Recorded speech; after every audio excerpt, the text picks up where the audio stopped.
Bismillahirrahmanirrahim. Assalamualaikum warahmatullahi wabarakatuh. Selamat pagi anak-anak, semangat pagi. Bagaimana kabar kalian hari ini? Sehat kan? Ya, kenapa Pak Imam tanya kesehatan? Karena kesehatan adalah modal utama dalam menuntut ilmu.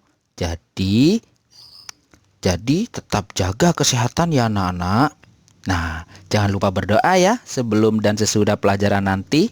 Hari ini tanggal 12 Oktober 2020 kita memasuki pelajaran ketiga yaitu Ulul Azmi. Simak ya video pembelajaran Al-Islam ini. Yuk.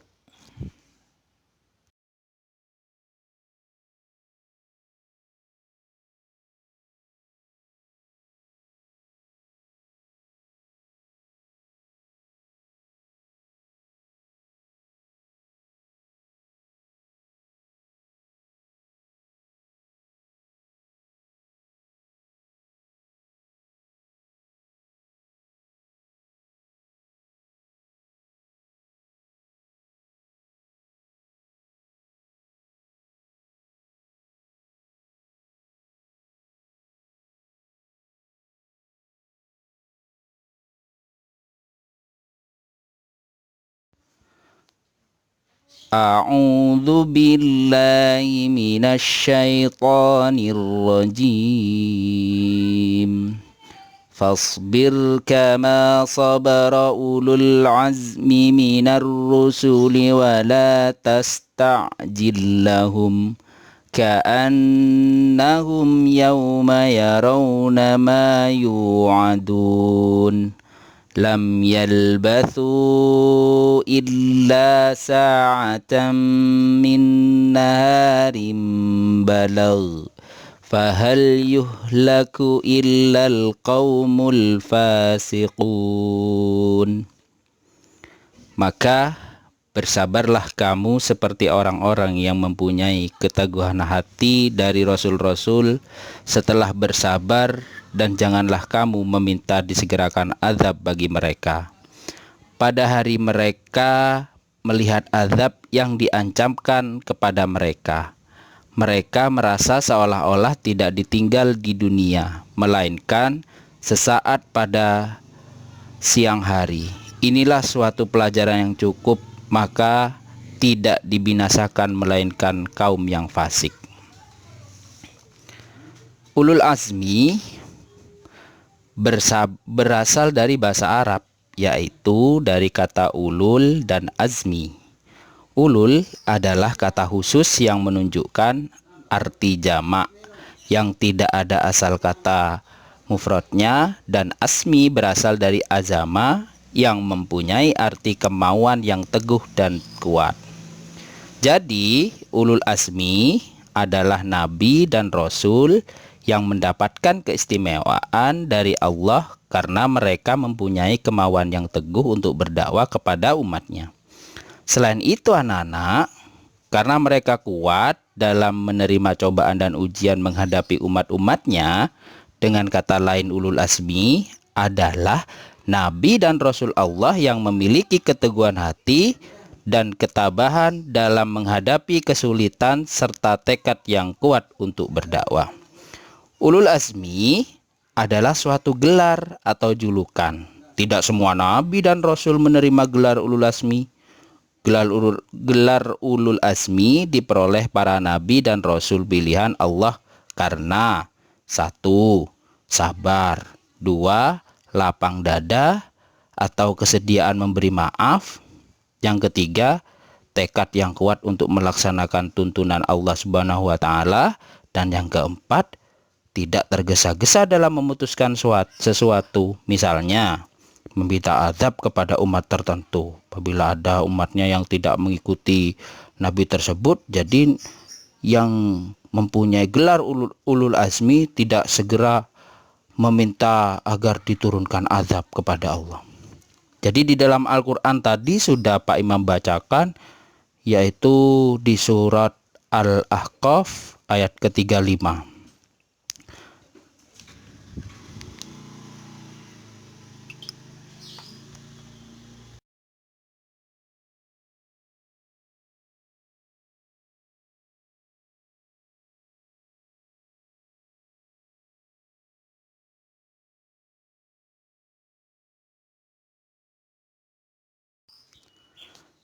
Nabi dan Rasul ulul azmi.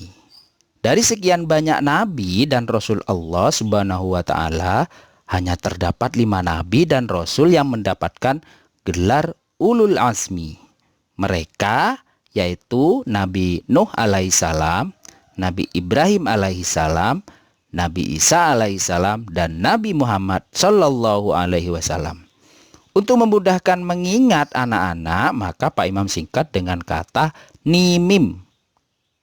N pertama, Nuh, I Ibrahim, M Musa, dan I Isa, M Muhammad sallallahu alaihi wasallam.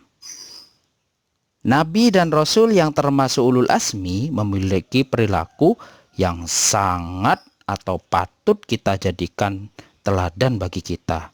Di samping memiliki mukjizat, Nabi dan Rasul ulul azmi mendapatkan cobaan atau ujian yang sangat berat dan luar biasa.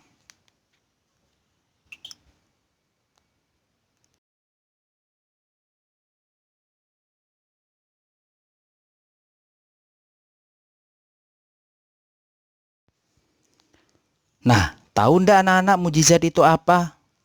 Mujizat adalah kemampuan luar biasa yang diberikan Allah Subhanahu wa taala kepada Rasulnya dan tidak dapat ditiru loh oleh siapapun. Mereka berhasil menjalani ujian dengan sabar, tabah, teguh hati sehingga mendapat gelar ulul azmi. Berikut ini mukjizat dan ujian yang diterima para nabi dan rasul ulul azmi. Disimak ya. Yang pertama, Nabi Nuh. Nabi Nuh itu mendapatkan mukjizat berupa dapat membuat perahu besar yang belum ada sebelumnya sehingga dapat mengangkut umatnya yang beriman. Termasuk di dalamnya hewan ternak yang berpasangan loh, dan harta benda milik umatnya. Contoh ujian berat yang diberikan kepada Nabi Nuh, yaitu yang pertama, meskipun berdakwah sudah sekitar 950 tahun, hanya beberapa orang yang mau mengikuti ajaran dakwahnya loh. Miris kan? Yang kedua, Nabi Nuh memiliki istri dan anak yang bernama Kan'an. Juga ikut menentang dakwah Nabi Nuh loh. Kasihan ya Nabi Nuh. Yang kedua, Nabi Ibrahim alaihissalam mendapatkan mukjizat berupa 1. Tidak hangus terbakar ketika dimasukkan ke dalam tumpukan kayu bakar yang berapi loh. Yang kedua, dapat memanggil burung yang dipotong tiap bagiannya diletakkan bukit yang berbeda. Contoh ujian berat yang diberikan kepada Nabi Ibrahim alaihissalam. 1. Mendapat perintah dari Allah Subhanahu wa taala untuk menyembelih putranya yang bernama Ismail, padahal kelahirannya putranya sudah ditunggu lama sekali. Yang kedua ujian yang diberikan kepada Nabi Ibrahim yaitu mendapatkan tantangan dan rintangan dari Raja Namrud dan para pengikutnya Raja Namrud. Yang ketiga, dimasukkan ke dalam tumpukan kayu dengan api yang menyala-nyala dalam keadaan hidup-hidup loh anak-anak. Tetapi dengan kuasa Allah mendapatkan mukjizat, tapi Nabi Ibrahim tidak terbakar. Yang ketiga, Nabi Musa alaihissalam. Nabi Musa alaihissalam mendapat mukjizat berupa memiliki tongkat yang dapat membelah lautan menjadi daratan. Yang kedua, memiliki tongkat yang dapat berubah menjadi ular raksasa loh anak-anak. Contoh ujian berat yang diberikan kepada Nabi Musa alaihissalam. Yang pertama, tentangan dan ancaman dari Raja Fir'aun yang mengaku sebagai nabi. Bukan cuma sebagai nabi loh, tetapi sebagai Tuhan. Wah, kejam ya Raja Fir'aun. Yang kedua, kaumnya yaitu Bani Israel sangat membangkang. Yang keempat, Nabi ulul azmi yaitu Nabi Isa alaihissalam. Nabi Isa ini mendapat mukjizat berupa 1.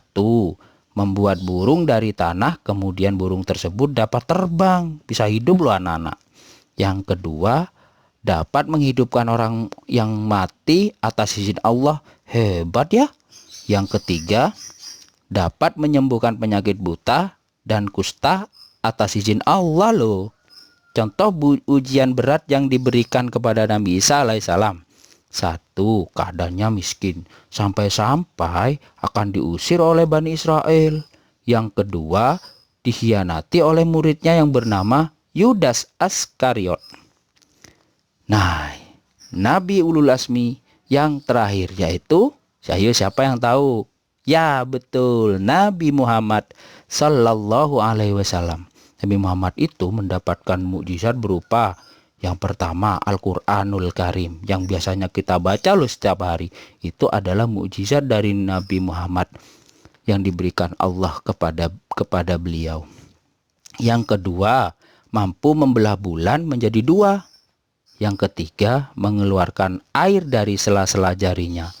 Contoh ujian berat yang diberikan kepada Nabi Muhammad Shallallahu Alaihi Wasallam. 1. Nabi Muhammad itu menjadi yatim sejak kecil loh anak-anak, kasihan ya. Yang kedua, ditentang dakwahnya oleh pamannya sendiri yang bernama Abu Lahab. Nah, Abu Lahab ini adalah pamannya Nabi Muhammad, tetapi dia membangkang. Yang ketiga, hijrah bersama umatnya dari Mekah ke Madinah. Nah, perilaku Nabi dan Rasulul Azmi yang patut diteladani antara lain sabarnya, teguh pendiriannya, kuatnya, dan tabah hatinya. Kalian pasti bisa meniru keteladanan Ulul Azmi ya. Khusus mengenai Rasulullah Shallallahu Alaihi Wasallam, beliau adalah uswatun hasanah bagi semua alam. Uswatun hasanah artinya teladan yang baik.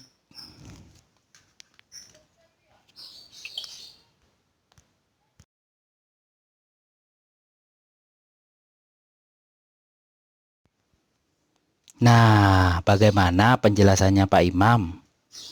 Sudah bisa dimengerti ya semuanya?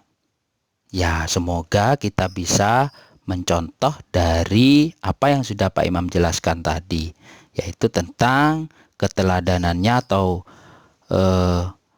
contoh baiknya atau contoh bagusnya dari Rasul Ulul Azmi. Nah, sekarang Pak Imam punya tugas nih. Jangan lupa dikerjakan nanti ya. Yang pertama tugasnya, sebutkan contoh ujian berat dari Nabi dan Rasul yang mendapat gelar Ulul Azmi atau disingkat NIMIM. Tugas yang kedua, sebutkan mukjizat masing-masing Nabi dan Rasul Ulul Azmi. Jangan lupa dikumpulkan paling lambat hari Sabtu tanggal 17 Oktober 2020. Ditulis di buku tulis kalian boleh, atau ditulis di kertas HVS, nanti bisa dikumpulkan ke sekolah ya. Pak Imam tunggu. Jangan lupa anak-anak tetap semangat dalam belajarnya, jaga kesehatan. Ingat, jangan lupa setelah mengikuti materinya Pak Imam ini, kalian akhiri dengan berdoa. Terima kasih anak soleh, anak hebat dari Muhita. Assalamualaikum warahmatullahi wabarakatuh.